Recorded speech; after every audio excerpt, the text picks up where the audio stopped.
Guys, এখন পর্যন্ত আমি 4 থেকে 5 জনের কাছে গেছি কুড়িগ্রামের 5টি প্রাচীন স্থাপত্যের নাম জানার জন্য, কিন্তু এখন পর্যন্ত কেউই প্রশ্নের উত্তর দিতে পারেনি।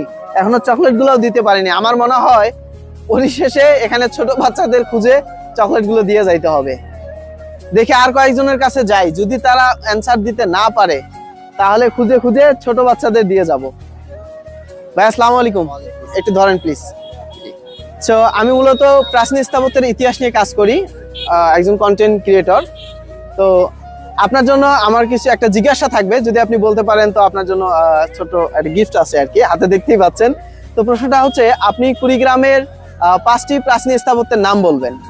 Let's start.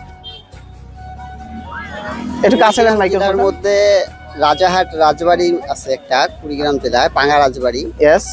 আরেকটা আছে কুড়িগ্রামে আছে, আপনার কুড়িগ্রামে আছে, কুড়িগ্রামে একটা আছে, মানে কুড়িগ্রাম জমিদার বাড়ি বলতে কুড়িগ্রাম চাচ্ছেন। জমিদার বাড়ি যাকে বলে।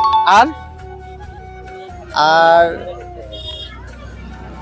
পুরাতন কোনো রাজবাড়ি তো আর এদিকে নাই। আচ্ছা, যদিও আরো পুরাতন প্রাচীন স্থাপত্য রয়েছে কুড়িগ্রামে, কিন্তু এখন পর্যন্ত প্রথম ভাই দুইটা বলতে পারছে প্রাচীন স্থাপত্য, সুতরাং ভাইয়ের জন্য তো একটা চকলেট থাকছেই। ঠিক আছে ভাইয়া, থ্যাংক ইউ।